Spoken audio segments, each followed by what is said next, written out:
Me conmovió mucho, a vos también creo que, Bernardo, y Sí, por eso por queríamos, supuesto. tanto Bernardo como yo, charlar con Gabriela. Gabriela, muy buenos días. Charlie Escobar te saluda. ¿Cómo estás? Hola, buenos días, Charlie. ¿Todo bien? Muy bien, gracias. Bueno, me conmoviste el otro día. Qué bueno. Sí.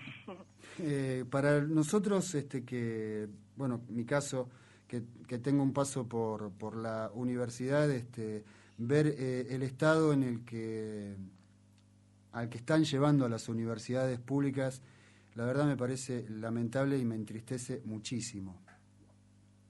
¿A qué se debe eso, Gabriela? Bueno, yo creo que se debe a que estamos en el marco de un gobierno que sostiene un modelo de país en el que las universidades públicas no tienen lugar. Uh-huh. Las universidades contribuimos a través del conocimiento que producimos, de los profesionales que formamos, al desarrollo de un país que tiene perspectivas de industrialización, de crecimiento del empleo, de desarrollo social, de desarrollo educativo, cultural, y estamos frente a un modelo que va en sentido contrario. Uh-huh. Un modelo donde el empleo se destruye, la industria se retrae, las importaciones se abren, se primariza la economía. Entonces, un primer asunto es que está claro que la función social de las universidades en relación con el desarrollo no parece tener lugar en este modelo de país. Uh-huh. La segunda cosa es que las universidades también contribuimos. Acá a mí me gusta citar el estatuto de mi propia universidad, de la Universidad Nacional de General Sarmiento, dice que debemos contribuir a construir una sociedad más justa, más democrática y más igualitaria. Uh-huh. Y está claro que este mismo modelo que acabo de describir también va en sentido contrario y es un modelo que segmenta cada vez más, que excluye, que deja cada vez a más gente fuera del sistema económico, del sistema educativo. Entonces, creo que estamos en una situación de crisis, las universidades, no por un rebote coyuntural de la crisis económica o del acuerdo con el FMI únicamente, sino por una cuestión más estructural. Uh-huh. Y es que las universidades venimos a cumplir una función, a garantizar un derecho social y un derecho individual, uh-huh, que en este modelo no tiene lugar. Gabriela, una de las cosas más importantes que tiene la universidad, además de formar profesionales, ¿no?, de distinta índole, uh-huh, es que desarrolla el pensamiento crítico que ha sido denostado en los últimos tiempos, ¿no? ¿Por qué es importante desarrollar el pensamiento crítico? Es importante porque lo que el pensamiento crítico nos permite es desarmar los modos en que los medios de comunicación, los discursos dominantes pretenden instalar los problemas y mostrarnos las soluciones. Uh-huh. El pensamiento crítico es lo que desnuda, digamos, cómo funciona el poder, cómo funciona la dominación, cómo funciona la subordinación. Y en este sentido el pensamiento crítico también, que se produce, por supuesto, desde las universidades, es nuestra uh-huh materia, digamos, sí, también permite proponer, construyendo los problemas de otro modo, alternativas distintas. Uh-huh. Y en este sentido creo que el pensamiento crítico es algo que las universidades tenemos que sostener frente a cualquier gobierno, no es solo frente a este. Claro.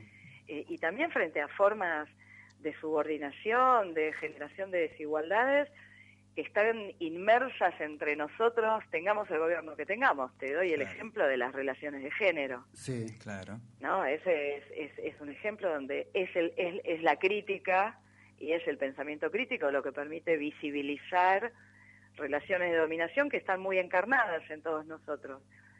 Y la verdad es que no se puede pensar en un sistema universitario que renuncia a eso. Claro, claro. No se puede crecer como sociedad sin pensamiento crítico. Sin ninguna duda, ni tenemos futuro posible, claro, ni es lo que le queremos legar, dejar como herencia a las nuevas generaciones. Uh-huh. Queremos dejarles como herencia su capacidad para poner en discusión el mundo al que llegan. Así es.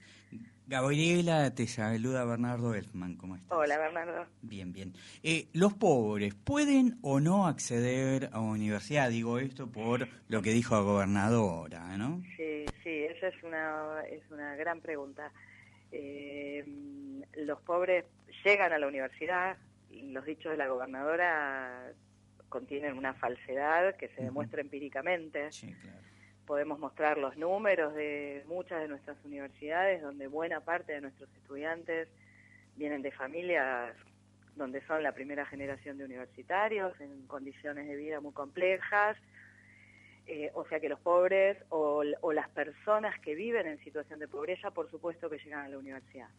Pero también esa frase contiene una falacia, que es lo que más me parece que tenemos que desarmar, y es que cuando la gobernadora dice nadie que nace en la pobreza, Sí. está convirtiendo la pobreza en un atributo de las personas, con el que pareciera que las políticas no pueden hacer nada. Claro.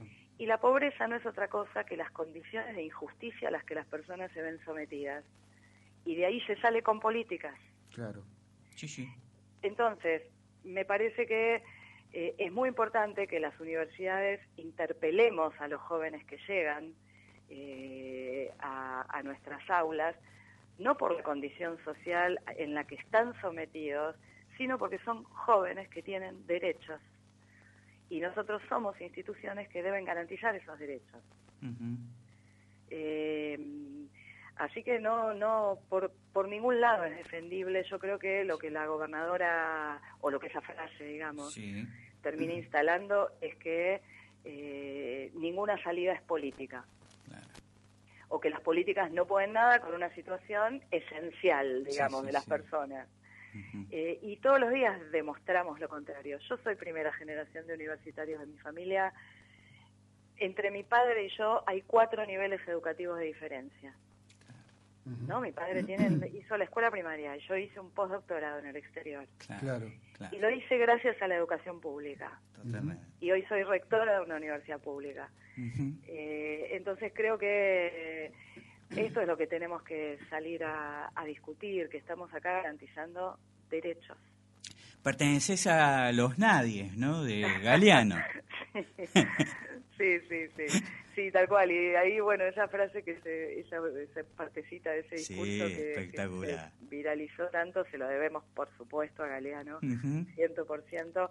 Pero también me importaba decir que en esta universidad, a través de la investigación, discutimos las políticas que producen esas situaciones. Sí. Y que una universidad, la educación en general, yo soy pedagoga, yo me dedico al campo de la educación, la educación en general tiene como función interrumpir esos destinos que pronostican las políticas, que pronostica la sociología. Cuando uno educa, interrumpe un destino, abre la posibilidad de que pase otra cosa. Abre nuevos caminos. Tal cual. Gabriela, me pongo un poquito, no sé si en abogado del diablo, porque te quiero hacer una consulta, porque aquí en la radio pública pasan todas las voces, nosotros somos particularmente muy críticos porque entendemos que este gobierno está haciendo más daño que solución a todos los problemas que tenemos, tanto nacional como provincial, y por supuesto, ¿no? De Cambiemos nos envían, ¿no? Más allá de notas que hacemos, por ejemplo, me enviaron temas que tienen que ver con el presupuesto universitario. ¿Cuánto hay de cierto, según ellos, decime vos si no es un relato M o no, que aumentó un 144% el presupuesto con una inflación en 3 años del 135%? ¿Es verdad? ¿Es mentira? No, es un dato completamente falso, pero que también es engañoso. Ajá. A ver, lo que está haciendo ahora la retórica oficial, digamos, es tratar de instalar 2 cosas. Sí. Una es que estamos hoy en un conflicto que es puramente salarial, que no es presupuestario. Con lo cual es un conflicto que quieren circunscribir a un conflicto con las organizaciones sindicales que representan a los trabajadores universitarios. Sí. Esto ya es una primera falacia. Primero porque, para que la gente sepa, los salarios de los trabajadores y trabajadoras docentes y no docentes de las universidades componen entre el 85 y el 90% del presupuesto. Con Con lo cual, si tenés un problema salarial, tenés, evidentemente, un problema presupuestario. Claro. Por otro lado, el 10 o 15% restante, que es lo que nos permite sostener el funcionamiento de la universidad, para que te des una idea, desde pagar la tarifa de luz, hasta comprar insumos de laboratorios, hasta financiar becas estudiantiles. Sí. Todo eso es lo que se financia con esas partidas que no son de salarios. Fueron definidas en el presupuesto nacional en 2017 con una expectativa de inflación y una cotización del dólar muy por debajo de las actuales.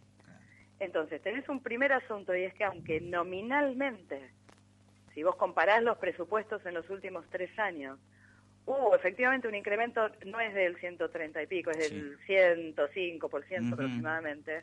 La comparación nominal no tiene sentido, porque esos presupuestos están siendo, y fueron en 2016, en 2017 y en 2018, devaluados por los procesos inflacionarios, los incrementos de tarifa y la devaluación del dólar. Exacto. Mira, te doy un ejemplo. Sí. Nosotros tenemos, en el marco de un proyecto de fortalecimiento de la investigación científica, teníamos un presupuesto asignado para compra de equipamiento de laboratorios. Sí. Equipamiento que se cotiza en dólares. Sí. Iniciamos los procesos licitatorios a principio de año. Hoy podemos comprar la mitad de lo que estaba previsto. Claro. Y lo que nos dice el Ministerio de Ciencia y Tecnología es, y bueno, fíjense que compran y que no. Ah, está buenísimo. ¿Me entendés? Sí. Entonces tenés incrementos de tarifas con un presupuesto que es el mismo que el año pasado y que ya no podés cubrir.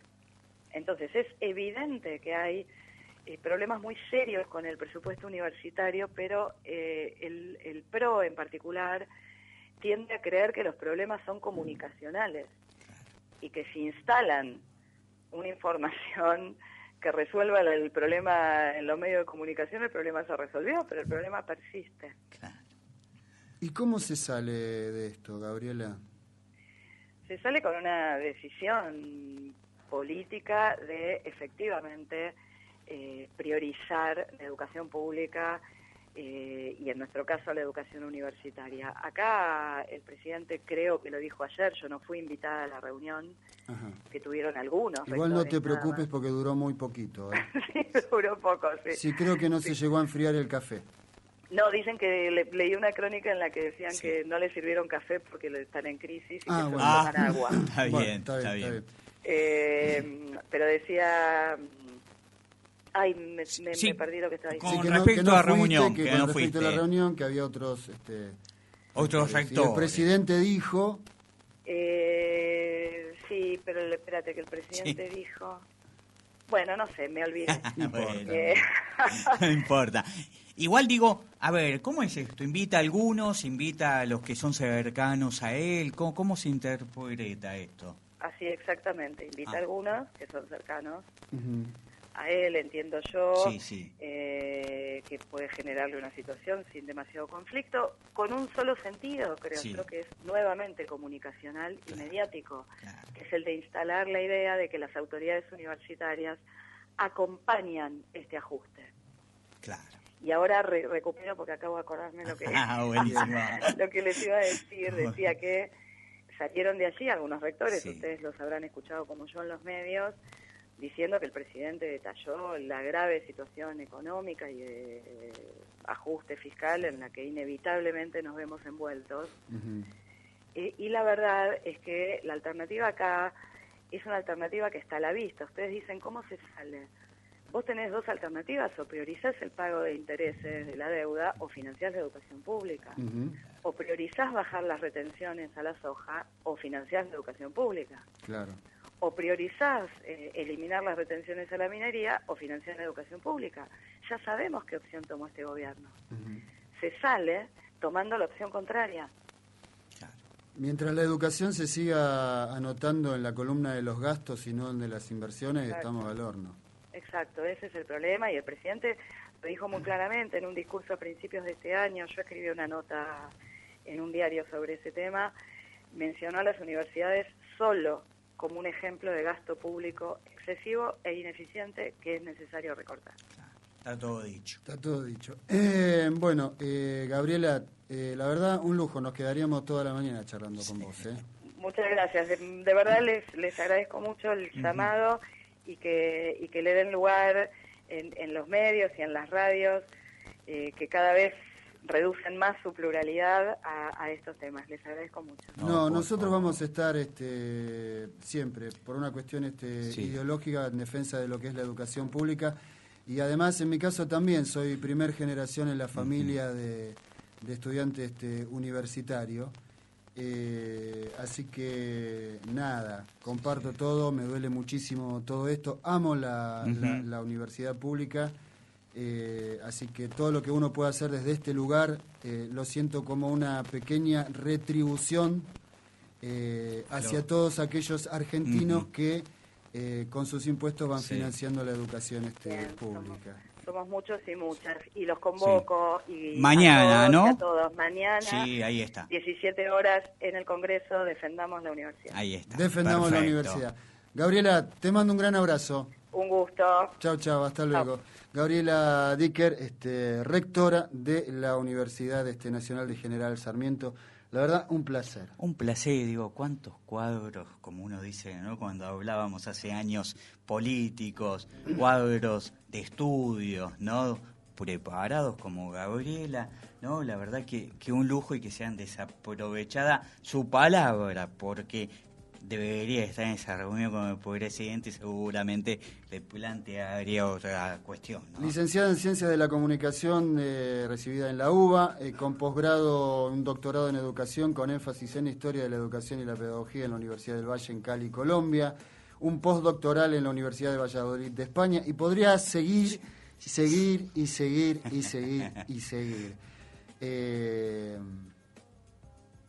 Nada más para agregar, qué sé yo. Buenísimo.